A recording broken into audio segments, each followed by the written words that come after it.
Hello, dear ones, and welcome to Subtle Medicine Radio, brought to you by Inner Spark. This is the resource for all things holistic healing, natural living, conscious relating, epic life-changing, and spirituality, all steeped in earth-based wisdom. I'm your host, Devin, and with me, as always, is my co-host and producer, Mike. That's me. On today's show, episode 21, we're discussing all things shadow work. I'll break down this trendy topic and discuss its relevance for all of us and how it ultimately brightens our light. Let's dive in. All right.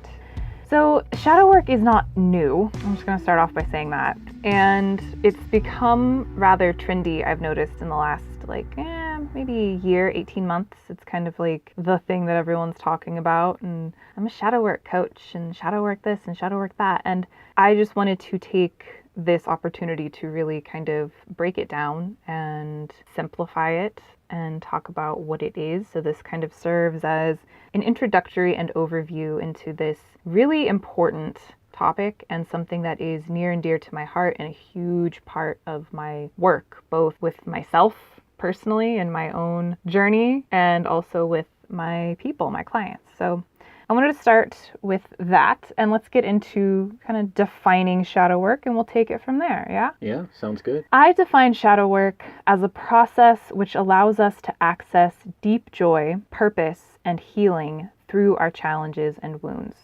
All right, one more time. So it is the process which allows us to access deep joy, purpose, and healing through our challenges and wounds. Through our challenges and wounds. Not bypassing them, not like waving a magic wand and hoping they go away. Using them to find this deep joy, purpose, and healing. Shadow work enables us to identify and uncover the roots of our shame, to transmute it into medicine. Shadow work should be a process of integrating parts of ourselves that we've disowned, shunned, or bypassed. It's about reclaiming and empowering ourselves through our trials and traumas. Healing with shadow work is a multi-level phenomenon that touches on every aspect of our life. Something only becomes a shadow when we have deemed it unworthy of being seen and we hide it away.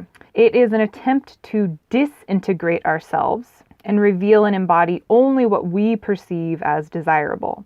And the truth is, this is an impossible task, as we don't get to pick and choose what's desirable and what's not. Every part of ourselves is interdependent and not separate. So this attempt to eclipse certain parts creates everything from anger and jealousy to addiction and poor relationships with food, all of these dis-eases that we experience. Emotions such as anger, anxiety, depression, fear, and jealousy emerge as repressed parts of the self feel threatened. These emotions are how the shadowed parts of ourselves communicate. And rather than stopping at, I am feeling jealous, shadow work helps to identify the root of the jealousy to find its real need. These things are really just symptoms, right? Jealousy, anger, addictions, like we talked about in last episode. These things are just symptoms. And so through shadow work, we get to the root cause of why this symptom is showing up in the first place. And we get to identify the real need from there. You know, I was going to ask you which of those emotions show up the most in your work. You know, you said anger, anxiety, depression. Which ones show up most either with yourself in your own work or with your clients? But then as I was listening, I thought about my own practice and I'm like, well, hell, which one of those doesn't show up? You know, I deal with all of those pretty much on a daily basis, really.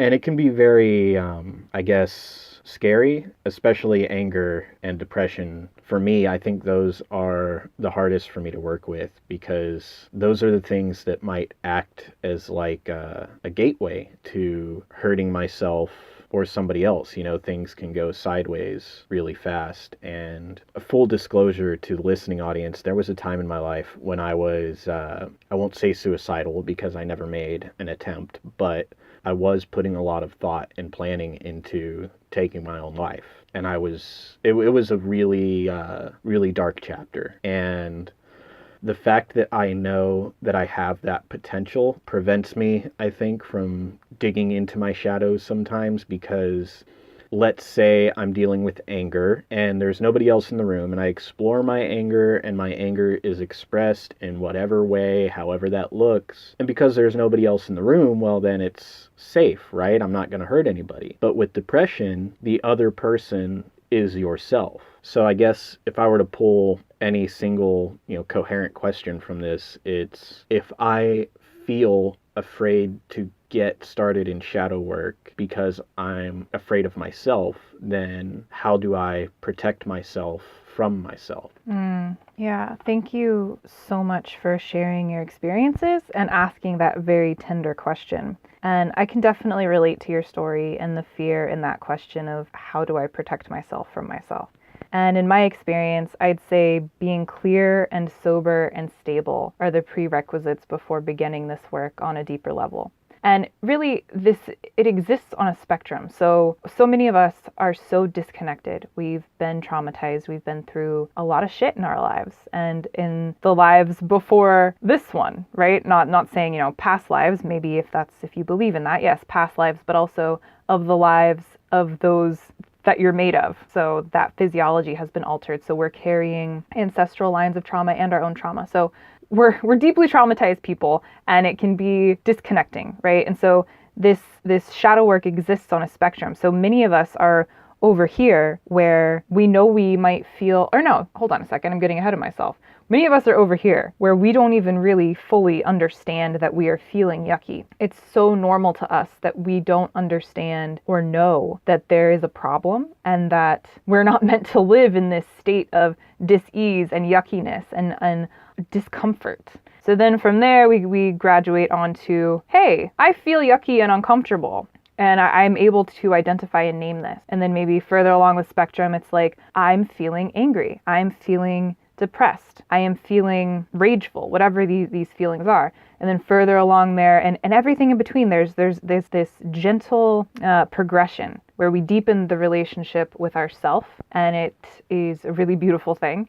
And we're able to go from really just normalizing the yuckiness to working with it very masterfully and very gracefully. So we go from not even knowing it's there to being able to name it, to being able to separate ourselves from it, to recognize that the feeling is a temporary state. It is a physiological response in the body as a result of the story that we're carrying around because of the trauma, because of the disconnection. And then from there, able to really work with it and befriend it. So this is a whole spectrum. It's a whole process that we walk along. It's like a bridge, right? A bridge to reconnect ourself with ourself, our capital S self, our higher self. And as with all things, right? So I said in my experience, being clear and sober and stable are kind of the prerequisites to getting to that point and beginning to walk that bridge and rebuild that bridge. And as with all things, more and better and faster isn't the answer, right? That's like our society and culture's answer to things. It's just like more, better, faster. Okay, that's not the answer here. And really, that's like not the answer with anything. This isn't a time to just rip the Band-Aid or wax strip off, This is a time for gentleness and slowness and the utmost compassion. So I said being sober, meaning without those activities or substances that are mind-numbing. Being stable, meaning strengthening the nervous system. Those two are crucial components of any kind of work like this. Being unclear and still in our addictive, mind-numbing ways, and like I said, listen to our last episode for more on this. So being in those addictive, mind-numbing ways blinds us from truth and is also harmful to the nervous system. Having a stable nervous system, which is achieved through breath and movement and daily routines and rhythms and laughter and pleasure and good company, is also key. Diving into the shadows can be scary, and if either of those components are missing, it'll feel scarier than it needs to. When we stop repressing these emotions, we are able to use shadow work to heal our anger, anxiety, depression, fear, and jealousy, and all these other things that are showing up. And the result is a much more integrated being and a richer, more deeper experience of ourselves and of life. You mentioned using shadow work to heal our suffering. And there's a friend of mine, a Catholic guy that I've mentioned before in our podcasts, with whom I have had some very enjoyable and memorable debates about religion and philosophy. And he pointed out something that really resonates, at least as I'm hearing it, with what you're saying. He said that about 2,000 years ago, the religious idea in that part of the world was all about purification. Don't touch a leper because they're unclean, and don't eat pork because it's unclean, and don't let women in the camp during menstruation because they're unclean, and you got to keep yourself pure and clean. And that was the whole goal, to keep the light safe by protecting it from the dark. And then this guy Jesus comes along, and what does he do? He goes out and has this entirely reverse approach to things, where he's going out and engaging with people that would otherwise have been considered outcasts. And he didn't protect his light by keeping it separate from the darkness. He allowed his light to grow in the world by embracing the darkness.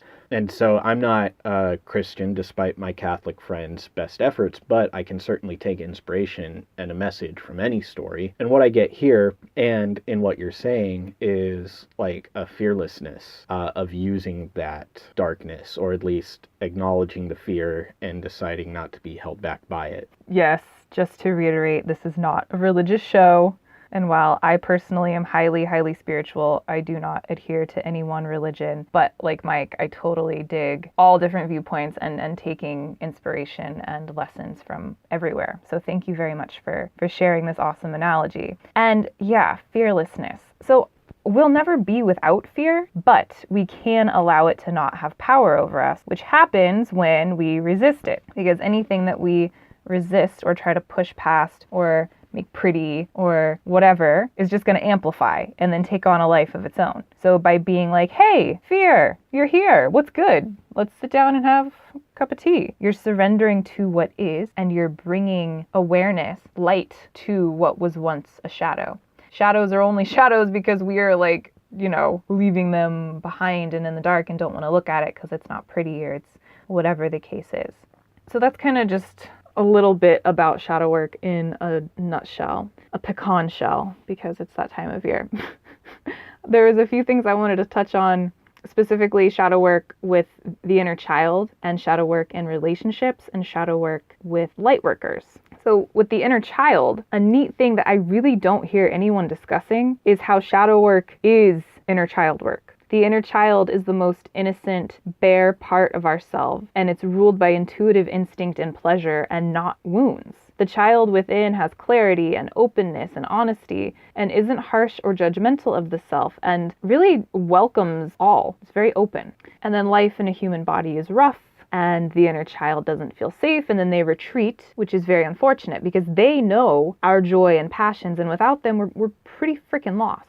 Addressing and being with the parts of ourselves that we fear and dislike and are ashamed of leads us back to that inner child who has a deeper connection with the self without the armors.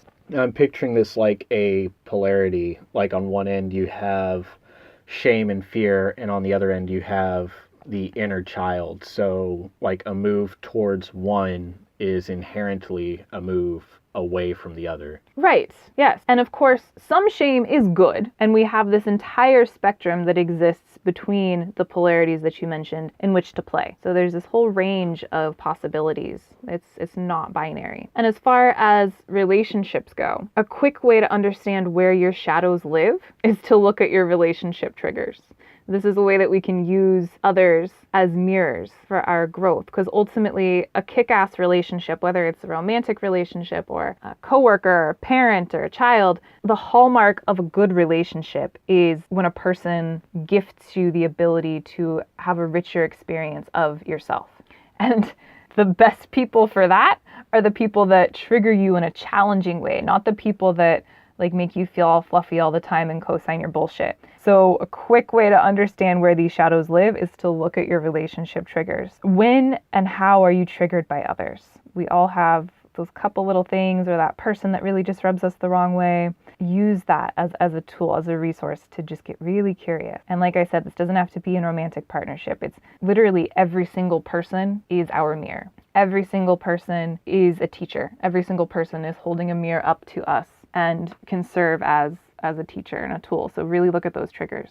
And then lastly, shadow work and light workers. So we've talked a lot about light workers on this show. And shadow work is often the catalyst for empaths and light workers and sensitives and intuitives and all the other terms and labels and however you may identify or whatever resonates with you. Shadow work is often the catalyst for this group of people to really realize their gifts. Shadow work and the dark night of the soul go together in the sense that they reveal to us what our egos don't necessarily want us to see, because in doing so, its grip on our lives is threatened. The ego might just have to die, right? The ego's story might just have to die as the truth reveals itself and the veil of this illusion of the person that we think we are is lifted. Similarly, when in business, as entrepreneurs, soulpreneurs, light workers, we are shown our shadows. Shadow work in business, just as shadow work in relationships, strengthens our leadership abilities and increases our ability to really be of service.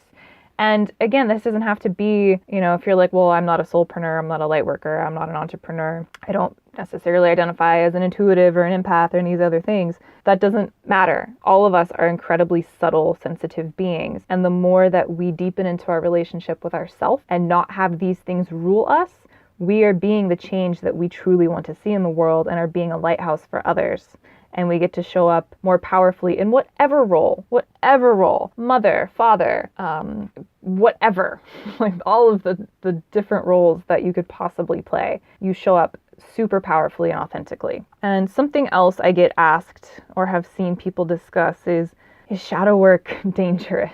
It's not dangerous, it's not evil, it's not scary. It's only dangerous if you feel living a fully integrated life is dangerous, then sure, it's dangerous. The truth is, it can feel scary. It really can. It can feel so scary to challenge deeply held beliefs and views of ourselves. It can feel dangerous to dive into uncharted territory. And shadow work is scary if you go about it too quickly, like I talked about, and without compassion and with the belief that you need fixing, because then you're working from a place of self-punishment, which is dangerous. There's no compassion and there's no love, and there's this belief that you're just wrong and you need fixing. None of us needs fixing. There's not a damn thing wrong with any of us. What we need is to peel away the layers that allow us to believe that there is something wrong with us. That's the only thing that's needed, because the truth of who you are is power and divine and grace and creation embodied in this beautiful, beautiful being. All the other stuff is just an illusion. So shadow work kind of takes you in to see that it's an illusion and to liberate yourself. So you don't need fixing. Many of us fear the dark, even though there's nothing in the dark that isn't there in the light. And when we go into the dark, it's no longer dark. It's known. All right, so you're probably like, Devin, this is fucking awesome. What are some techniques that I can use and some tools? How do I get started? I'm going to tell you. All right, I'm going to tell you right now. There are many tips, tools, and techniques for engaging in shadow work. And as with everything else, one size doesn't fit all. So it's a good thing that there are lots of options, right? Because there's lots of different people and different things will resonate. My shadow work involves the use of a lot of earth-based wisdom, esoteric, energy-based, or divination tools in conjunction with sound coaching and mindset techniques. So blending the unseen and the subtle with the tangible and the 3D. If we're constantly in a state of hyperactivity and engaging in behaviors that hide parts of ourselves from ourselves, we won't know what's right beneath the surface. And so these tools help us to achieve what I mentioned earlier, kind of those prerequisites of being stable and being clear and sober. And so sober, again, check out the last episode, not just in the sense of like, oh, I'm not drinking or I'm not doing drugs. No, sober, like weaning ourselves away from these tools that we use that numb us and help us to keep bypassing. So some examples of beautiful tools that I've had great success with are flower essences and plant spirit medicine. And we've got a show about that. I believe that's episode 2. Shamanic journeying and shamanic healing resources, Vedic astrology, which differs from Western or tropical astrology. And I'm not an astrologer. I use these not as deeply as some of these other tools, but they are incredibly powerful, Vedic astrology. Crystals and tarot are some of my favorite. And these help us to access deeper states of consciousness or the subconscious where our shadows live. So it helps us to kind of get out of the mind and out of that state of hyperactivity and out of that state of habitual doing and bypassing. A lot of embodiment work is also key. These stories and these emotions live in our body. And so the way that we habitually hold ourselves, the way that we habitually walk, breathe, move, all keep this this current status quo that we have created for ourselves, where we're not looking beneath the surface, going. It keeps it alive. So by just breaking some of these little things, or bringing presence first and foremost to the way that we're holding ourselves and to the way that these things are playing out in the body, and then shifting them. So embodiment resources are something I use and are just phenomenal, as well as expressive arts therapy. Shadow work with Kundalini yoga can also help us to access these deeper states. Kundalini yoga has been like up there with some of the most life-changing resources in my experience.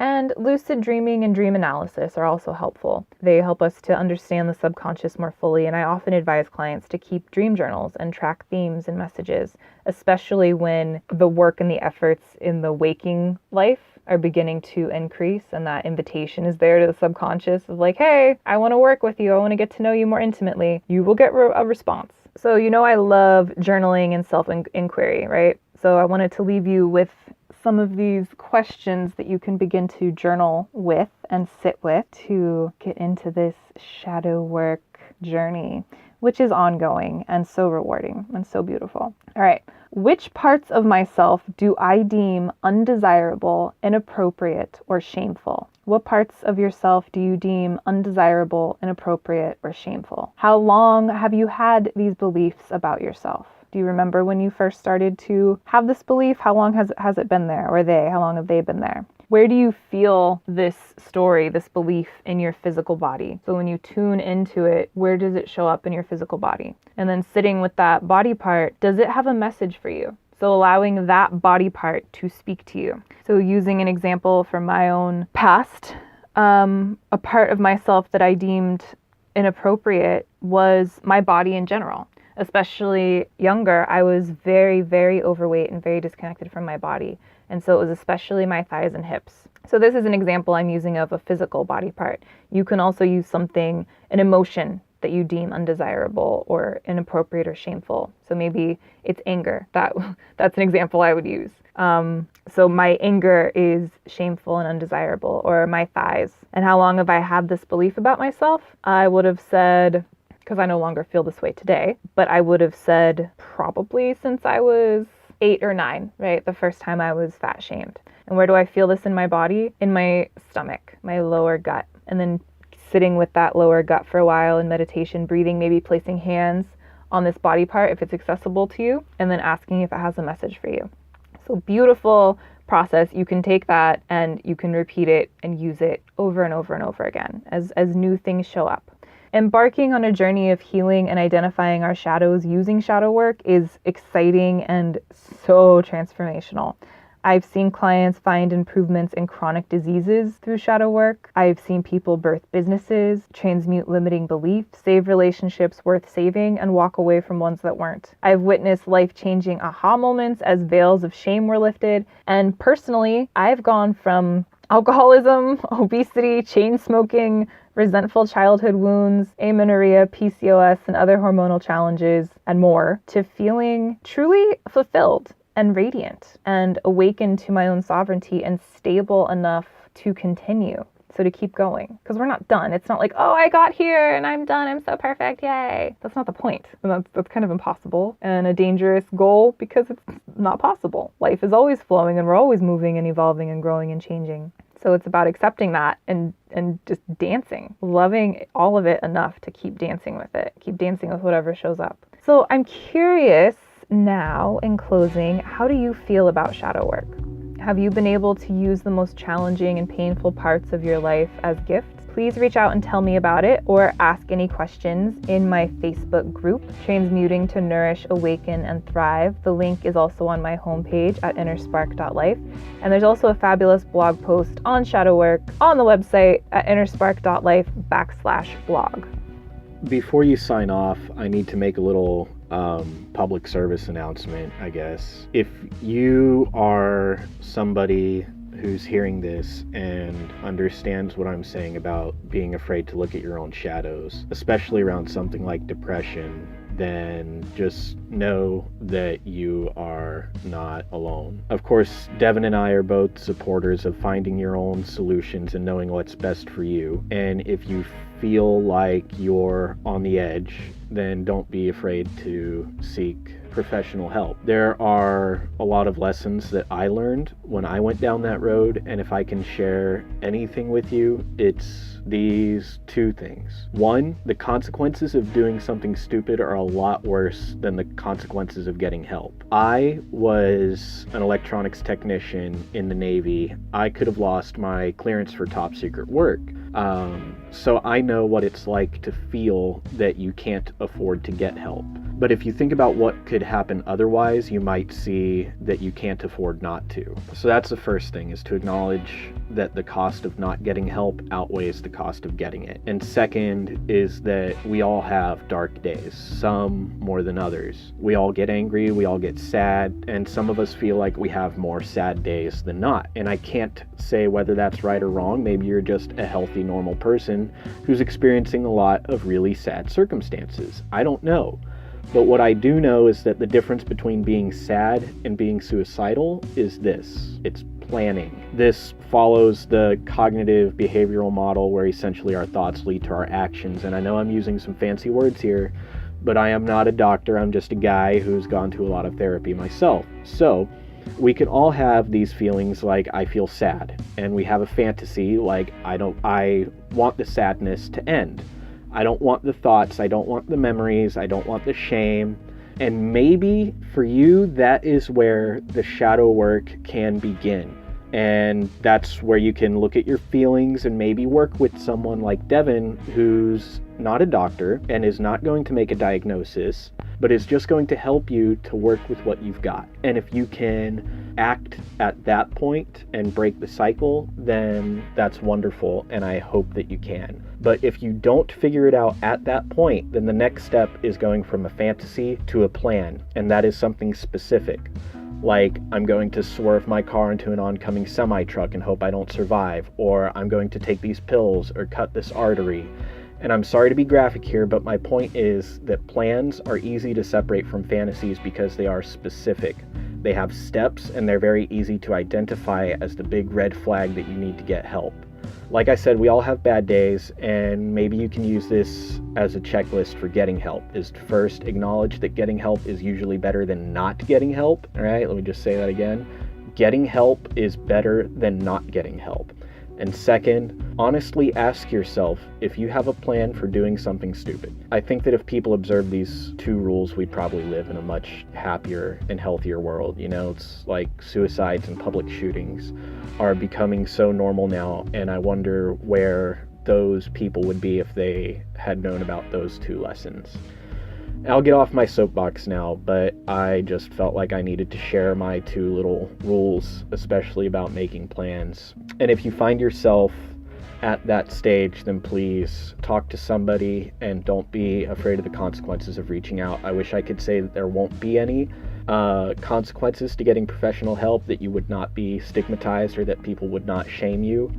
But the truth is that the world does not know how to handle people like us who have these really dark, these things that feel overwhelming, that we don't feel like we can handle on our own. So I can't say that there will not be any seemingly negative consequences to getting help, but I can tell you from my experience that the consequences of not getting help can be far worse. And if you think that I'm ending this on a downer, I'm not, because I think that somebody out there is going to hear this and understand that it's not a downer, but it's really a message of hope, and that's what I'm all about. You know, if I can grow my light in the world by embracing my darkness and sharing with you the things that I've harvested from my shadows, then that's a blessing. So there, thank you.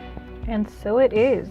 Awesome. Thank you for that passionate close. There's one thing though I would really like to add is we have a choice in the help that we do receive. And there are so many tools and resources available to us that it doesn't just have to be the standard idea image in our head of what that help might look like. Does that make sense? Yeah, absolutely. There's plenty of options out there. And when I talk about seeking professional help, that to me is, I am referring to like the Western clinical psychiatric kind of help. And for me personally, that's like a last resort. Like I said, if you can find that spot where you're not planning on hurting yourself, but you do have these shadows that you want to work with, then you still have the time and the freedom and the power to work with that on your own terms. And that is, in my opinion, ideal, finding out what works for you and choosing the help that you get. But when it comes to hurting yourself or somebody else, I think that last resort of clinical psychiatry needs to be considered. Right, and I'm just simply trying to express that we're all very blessed to live in a time and in a place when there are so many different resources available to us, that the time is truly now and you are not alone, and all of us exist on a spectrum. Our challenges exist on a spectrum, and there are resources and tools and people of various backgrounds and skill sets to meet us where we are with what we most need at any given time. So to echo what Mike's saying, don't wait until it's debilitating. Use these tools and these resources from these various outlets to add to your own medicine bag, to be your own healer, to remember that you are your own healer and you know what's best for you, and to really take advantage of living in this time and in this place and rise up into your authentic self by whatever means necessary, using whatever is really resonating with you. So being stable enough and willing enough to look at, okay, what's here and what do I need? And not being afraid to seek whatever that is. Absolutely. And the sobriety that you mentioned earlier is very important. That was one of the things that I lacked when I was in that dark chapter. I didn't have that sobriety to get the help that I needed. And so I did wait too long, and I waited until it became a crisis before I got help. Yeah, beautiful. I could keep talking about this all day, but this is all the time we have for now. So if you are seeking guidance on your path and you're ready to finally make the changes you desire, ready to transmute old pain and shame into purpose, and ready to just feel sovereign and radiant and healthy and whole in your body and in your life, reach out to me and take advantage of one of the 3 free mini sessions I offer each week. Visit innerspark.life to learn more and schedule your discovery session today. I can't wait to speak with you. If you love the show, please be sure to subscribe to it. Please leave us a review and share the love with a friend. Deepen the conversation with me on social media at innersparklife on Instagram and Facebook, and come to the Facebook group. I spend a lot of time in there, a lot of good stuff. Catch us next time. So much love to you until then.